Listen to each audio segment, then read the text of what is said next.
Hey guys, welcome back. It's Missy, and today we're gonna be talking about the 3 steps you need to recover from complex post-trauma. So in this video, we're gonna go a little bit into how trauma changes the brain, and then we're gonna dive into the 3 steps you need to recover. And by the end of this video, you will feel like you're 1 step closer to be able to deal with your anxiety while dealing with complex trauma.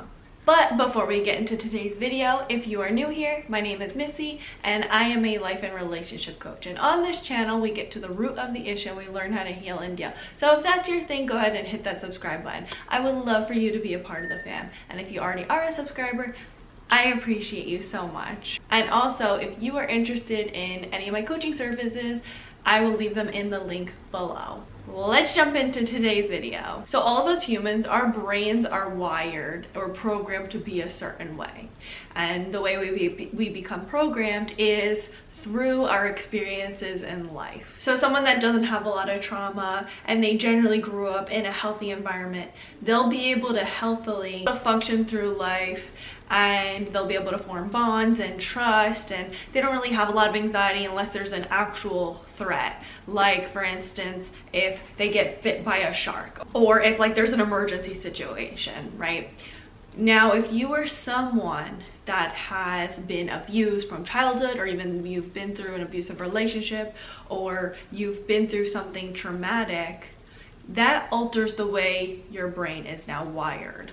So if you were someone that dealt with having to walk on eggshells, inconsistency, trying to predict your abuser's behavior, dealing with random spurts of verbal or physical abuse, dealing with gaslighting, or you always feel like you're on edge, your brain is wired to look for threat and evaluating the situation and trying to determine how do you deal with this situation. So that means that your limbic system is on high alert. Now, what is your limbic system? Your limbic system is in control of your fight or flight. It's in control of your memory processing and retrieval. It's in control of your emotional response, and overall your behaviorals for survival. So like I had mentioned, that fight, flight, or freeze. What are fight, flight, or freeze is the sympathetic nervous system. It's what determines when there's a threat in front of you. Are you gonna fight it?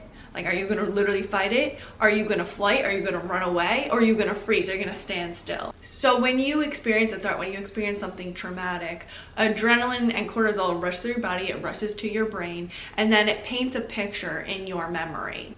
This traumatic memory loops into the emotional part of your brain and disconnects from your cognitive reasoning and your logical part of your brain. So your emotional part of the brain is the one that's reactive. It's the one that determines threat. And then your reasoning part of your brain, the logic, is like it uses facts to see, okay, is this something that you should feel threatened by? And it's the part of your brain that talks you down and talks you through the situation. That's why they say never make a decision when you're emotional, because you're not logical, you're not gonna make a good decision for yourself. So because you're in a constant state of trauma, the reasonable part of your brain is unable to load and get past the emotional part. And so then it just gets stuck there. You're stuck in the emotional part of your brain. That's when you become dysregulated, where you are unable to function. So that explains why we get stuck. But let's go deeper into how our brain processes traumas through our memories. So when you go through trauma, our amygdala stores visual images of the trauma through sensory fragments.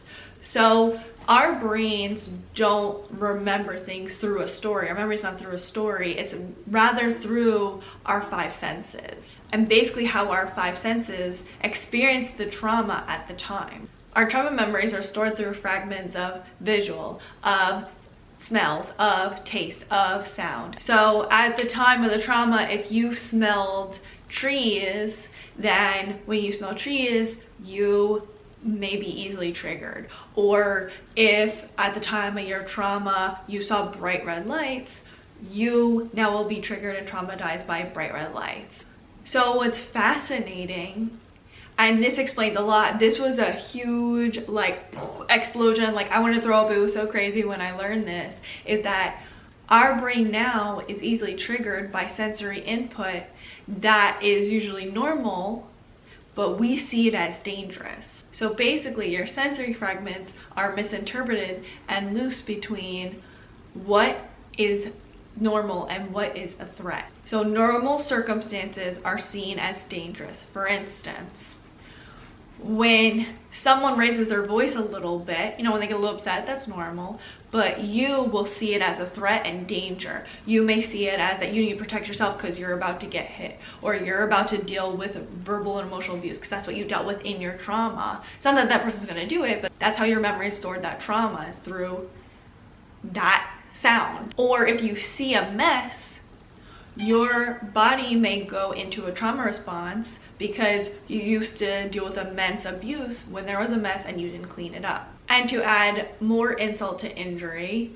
your prefrontal cortex, which is in control of your consciousness, your reasoning, your logic, it shuts down. And the reason it shuts down is because you're in a survival state. You don't need to reason right now. Reasoning comes when you are safe and in a place where you can kind of think things through. When you're in survival, you have to be quick on your feet, and that's where emotions come in. It's very quick. It happens very suddenly. So your brain is now imprinted to always be in a stress response, to always be emotional. So now your brain is wired for constant stress and to be prepared for any threat. So you have this constant feeling that you're unsafe, and that's why you're hyperactive. So you may wonder, like, okay, how do I know if I'm always in this stress response? Well, there's a lot of signs. One, your nervous system will be very hyperactive, and so some of the signs that will show that is that you may deal with memory problems, brain fog. You may feel wired and tired. That's what I call it. I deal with that, where you feel like buzzing or like electric feelings throughout your body, but you also feel very tired at the same time. So you may struggle with fatigue. You may also have autoimmune conditions. Like if you deal with trauma, it can trigger a response for you to get sick. You may have bad anxiety, depression. You may struggle with numbness, where you're not able to get in touch with your emotions. You may have anger, especially rage. You may go into rages and you don't mean to go into rages, and you feel really bad and guilty. You may have guilt. You may have shame. You may have obsessive thoughts or constantly ruminate on situations and you can't get yourself to stop. You may be in constant fear, or you're unable to be in the present. You feel disconnected from your body. You may get adrenaline rushes, anything, you may have stomach issues. Your gut may be messed up right now. Hypervigilance, where you are very jumpy or you're always looking out for danger, and you struggle with worthlessness. All of these things show that you're in a stress response. Now you're probably like, okay, now what? Now I understand on a logical level. Now what? I have all this information. What am I going to do? Well, the very first thing, now that we know this, is that you need to rewire your brain, and you need to calm your body so you can give yourself the things that you actually need. Because if you're in a heightened state and you're trying to work through all these traumas, you're not going to go anywhere, because the reason part of your brain is not working. You need to be able to reason, and you need to be able to feel emotion at the same time in order to work through your emotions. So you need to get that reasoning back in control, and then you can work through these emotions and retrain your brain, which that goes into the steps. The very first step is that you need tools to relax your nervous system. So as I mentioned, your fight or flight, that's when adrenaline runs through your body. That's when you feel in danger. That's when you feel like you have to identify what are you going to do with this threat. You're in survival mode. Now there's another side to our nervous system. That is the sympathetic nervous system. The other side is the parasympathetic nervous system. But the parasympathetic nervous system's job is to relax yourself after you are in that fight or flight. So have you ever noticed, like after you did like a big run, or after you were really scared, like you may need to shake, or you may need to calm down, or you may notice like your adrenaline needs to come out another way. Maybe you're very talkative, whatever it is, like it comes out in some sort of way, the extra adrenaline. That's when your parasympathetic nervous system comes into play. It's calming you down so you're able to get out this extra adrenaline. When you're in a constant adrenaline state, that adrenaline's always running through your body, and that's why you're having all of these symptoms. So you have to feel safe before you can work through your emotional part. Because some people, they'll get stuck on the story and feel like they need to talk about the story. And although that's a important part of being able to feel what you went through and talk about your story, you first need to feel safe, because every time you remember something, your brain feels like it's there all over again. So you will get the same sensations you got when you were in that traumatic experience. So in order to get in touch with that parasympathetic nervous system, you need grounding techniques and deep breathing. So with grounding techniques, it's basically using your 5 senses, and that's by what you see, taste, smell, hear, and can touch. Same way that your memory processes traumas and stores them, that's the same way that you're going to be able to release yourself from that. It helps you go from the emotional part of your brain to the more of the reasoning part of your brain. So when you're in that state, when you're feeling unsafe, it's helpful to use a grounding technique of looking around to remind yourself of all the reasons why you're safe. You're in your room where no one can harm you. You have your dog next to you. You smell fresh baked cookies. You taste peppermint. You feel the blanket that's next to you. You use your 5 senses to ground you where you are, to see that you're safe, and you just make sure that you're taking a lot of deep breaths. So deep breaths mean going in through your nose. That's breathing in the count of 4 and breathing out the count of 6 or 7 or 8. I think that people should be able to choose because everyone's lungs work differently. So let's try it now. Go.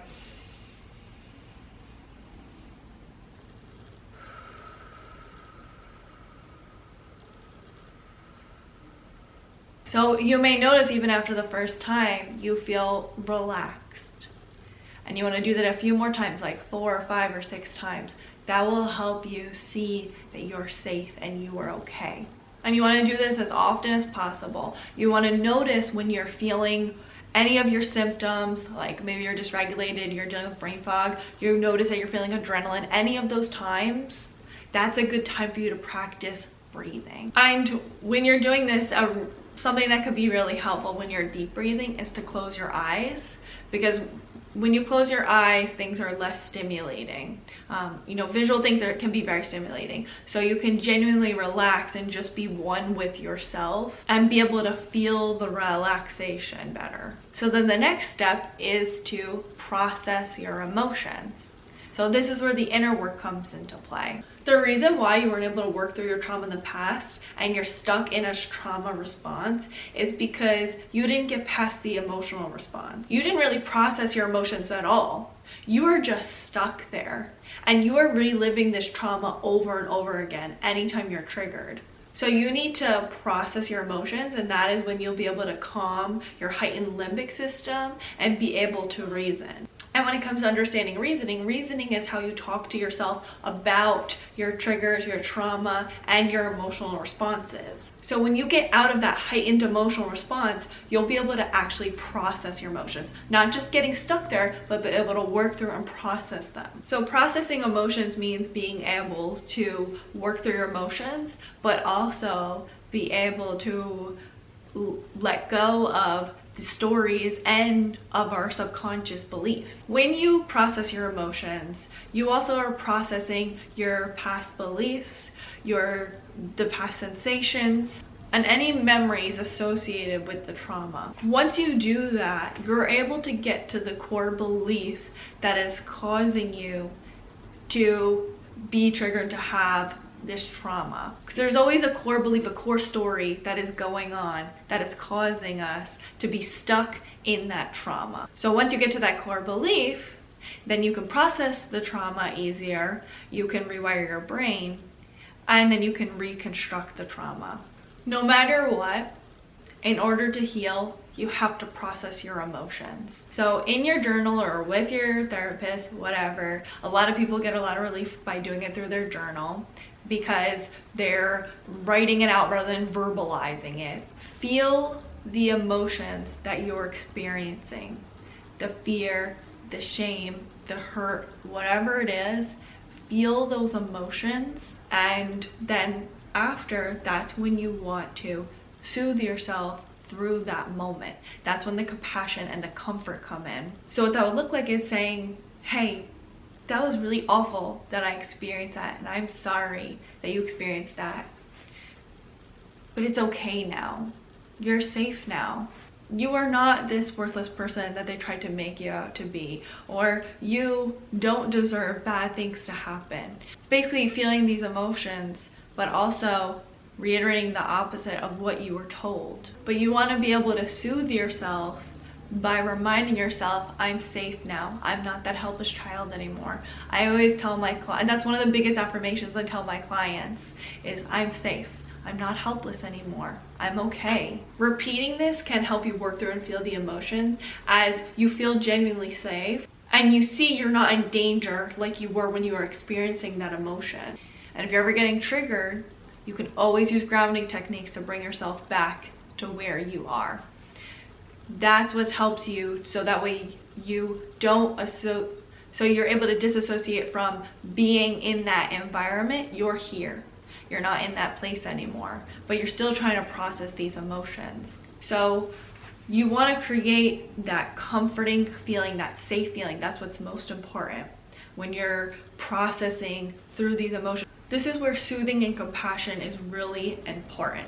That was a missing puzzle piece for a lot of people when they were experiencing these emotions. They didn't have someone to talk it through when they were experiencing that trauma. When you have that compassion and changing the way that your brain processes it, you'll be able to work through that emotion a lot easier. It won't be so scary because you're not in that place anymore. Now, here's the thing. This is something that doesn't happen overnight. It is something that takes a lot of time. Your brain needs repetition, so it's going to be a continuous work that you need in order to heal. Same way that your brain got this way from years and years of abuse and repetition, it's going to take some time for your brain to undo this programming and create a new story, a new wiring, a new belief.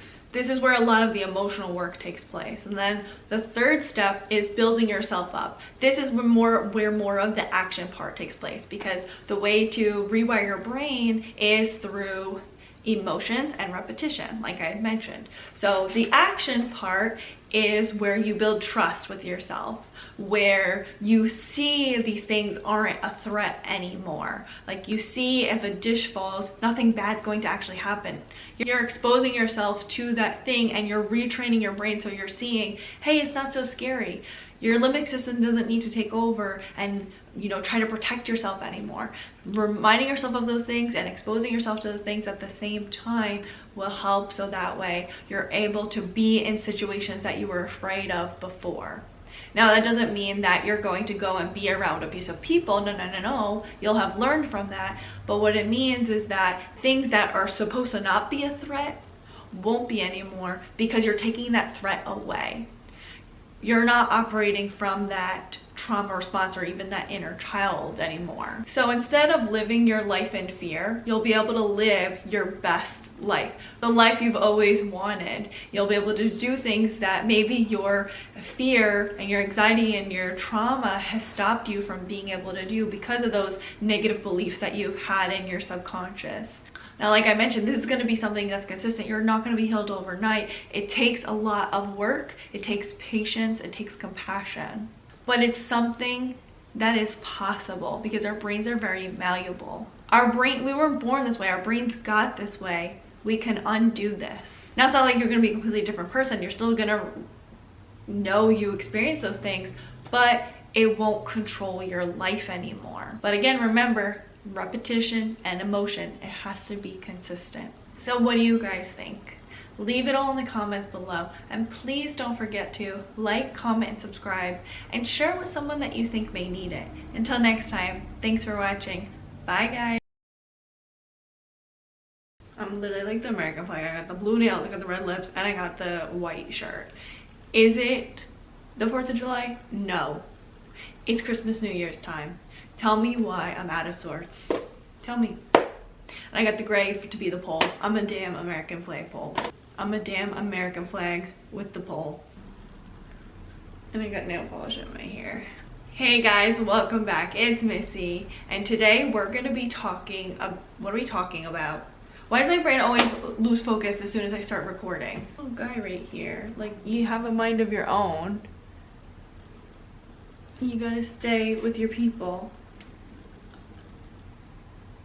You're part of a simulation. I'm the universe and you are my people, and you stay on my head. The reasoning part is unable. There's Armageddon outside. Oh my goodness. The other day I thought it was Armageddon because I kept hearing ambulance and fire trucks for like hours, and then I realized it was Santa, and I was like, I need a vacation, I need to get a hobby.